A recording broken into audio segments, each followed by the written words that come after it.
ಜೈಲಿನಲ್ಲಿ ಆರೋಪಿಗಳಿಗೆ ಅವರ ರಾಜಾತಿಥ್ಯ ನೀಡಿದಂತಹ ಪ್ರಕರಣಕ್ಕೆ ಸಂಬಂಧಪಟ್ಟಂತೆ ವಿಡಿಯೋ ವೈರಲ್ ಆಗಿತ್ತು. ಈ ಪ್ರಕರಣಕ್ಕೆ ಸಂಬಂಧಿಸಿದಂತೆ ಧನ್ವೀರನ್ನ ಎರಡನೇ ಬಾರಿಗೆ ವಿಚಾರಣೆ ನಡೆಸಿದ್ದಾರೆ. ಹಾಗಾದ್ರೆ ಏನೇನೆಲ್ಲ ಅವರನ್ನ ಪ್ರಶ್ನೆ ಮಾಡಲಾಯಿತು ಅನ್ನೋದರ ಡೀಟೇಲ್ ರಿಪೋರ್ಟ್ ಇದೆ, ನೋಡೋಣ. ಪರಪ್ಪನ ಅಗ್ರಹಾರದಲ್ಲಿ ವಿಡಿಯೋ ವೈರಲ್ ಕೇಸ್. ದರ್ಶನ್ ಆಪ್ತ ನಟ ಧನ್ವೀರ್ಗೆ ಪೊಲೀಸರು ಗ್ರಿಲ್. 1 ಗಂಟೆಗಳ ಕಾಲ ವಿಚಾರಣೆ ಎದುರಿಸಿದ ಧನ್ವೀರ್. ಪರಪ್ಪನ ಅಗ್ರಹಾರ ಜೈಲು ಕೈದಿಗಳ ಪಾಲಿನ 5 ಸ್ಟಾರ್ ಹೋಟೆಲ್ ಆಗಿ ರಾಜಾತಿಥ್ಯ ಪಡೆದಿರುವ ಅಕ್ರಮ ಅನಾಚಾರಗಳ ವಿಡಿಯೋಗಳು ಒಂದೊಂದಾಗಿಯೇ ವೈರಲ್ ಆಗಿದ್ವು. ವಿಡಿಯೋ ವೈರಲ್ ಆಗಿರುವ ವಿಚಾರವಾಗಿ ದರ್ಶನ್ ಆಪ್ತ ನಟ ಧನ್ವೀರ್ನ ಎರಡನೇ ಬಾರಿಗೆ ಪರಪ್ಪನ ಅಗ್ರಹಾರ ಪೊಲೀಸರು ವಿಚಾರಣೆ ನಡೆಸಿದ್ದಾರೆ.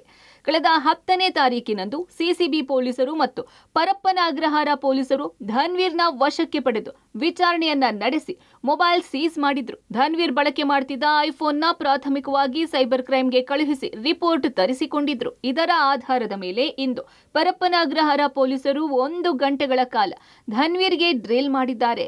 ಜೈಲಿನಲ್ಲಿ ಕೈದಿಗಳು ಸಾಂಗ್ ಹಾಕೊಂಡು ಡ್ಯಾನ್ಸ್ ಮಾಡಿ ಕುಣಿದು ಕುಪ್ಪಳಿಸಿರುವ ವಿಡಿಯೋ ವೈರಲ್ ಸಂಬಂಧ ಧನ್ವೀರ್ ವಿಚಾರಣೆ ನಡೆಸಿ ಧನ್ವೀರ್ ಮೊಬೈಲ್ ಸೀಸ್ ಮಾಡಿದ್ದಾರೆ. ವಿಡಿಯೋ ವೈರಲ್ ಹಿಂದೆ ದುರುದ್ದೇಶ ಏನಾದ್ರೂ ಇದ್ಯಾ ಎನ್ನುವ ಬಗ್ಗೆ ವಿಚಾರಣೆ ನಡೆಯುತ್ತಿದೆ. ಇನ್ನು 13ನೇ ತಾರೀಕಿನಂದು ಧನ್ವೀರ್ಗೆ ವಿಚಾರಣೆಗೆ ಹಾಜರಾಗುವಂತೆ ನೋಟಿಸ್ ನೀಡಲಾಗಿತ್ತು. ಆದರೆ ವಿಚಾರಣೆಗೆ ಹಾಜರಾಗದೆ ವಕೀಲರ ಮೂಲಕ ಕಾಲಾವಕಾಶವನ್ನ ಕೇಳಿದ್ರು. ಇದಾದ ಬಳಿಕ ಕಳೆದ 17ನೇ ತಾರೀಕಿನ ಸೋಮವಾರ ಪೊಲೀಸ್ ಠಾಣೆ ಬಳಿ ಬಂದರೂ ಕೂಡ ಧನ್ವೀರ್ ವಿಚಾರಣೆಗೆ ಹಾಜರಾಗಿರಲಿಲ್ಲ. ಊಟ ಮಾಡಿ ಬರುವಂತೆ ತಿಳಿಸಿದ್ರೆ ಮೊಬೈಲ್ ಸ್ವಿಚ್ ಆಫ್ ಮಾಡಿಕೊಂಡು ವಿಚಾರಣೆಗೆ ಗೈರಾಗಿದ್ರು. ಇದಾದ ಬಳಿಕ ಇಂದು ಎರಡನೇ ಬಾರಿಗೆ ನಟ ಧನ್ವೀರ್ ವಕೀಲರ ಜೊತೆಗೆ ಆಗಮಿಸಿ ವಿಚಾರಣೆ ಎದುರಿಸಿದ್ದಾರೆ. ಮುಂದಿನ ವಾರ ದಿನಾಂಕ ನಿಗದಿ ಮಾಡಿ ನೋಟಿಸ್ ನೀಡಿ ಪುನಃ ಧನ್ವೀರ್ ವಿಚಾರಣೆಗೆ ಪರಪ್ಪನ ಅಗ್ರಹಾರ ಪೊಲೀಸರು ಕರೆಸಿಕೊಳ್ಳುವ ಸಾಧ್ಯತೆ ಇದೆ ಎನ್ನಲಾಗಿದೆ. ಇನ್ನು ವಿಚಾರಣೆ ಮುಗಿಸಿ ಹೊರಡುವಾಗ ಮಾಧ್ಯಮಗಳಿಗೆ ಯಾವುದೇ ಪ್ರತಿಕ್ರಿಯೆ ನೀಡದೆ ತಂದೆ ಮತ್ತು ವಕೀಲರ ಜೊತೆಗೆ ಧನ್ವೀರ್ ಕಾರಿನಲ್ಲಿ ಹೊರಟಿದ್ರು.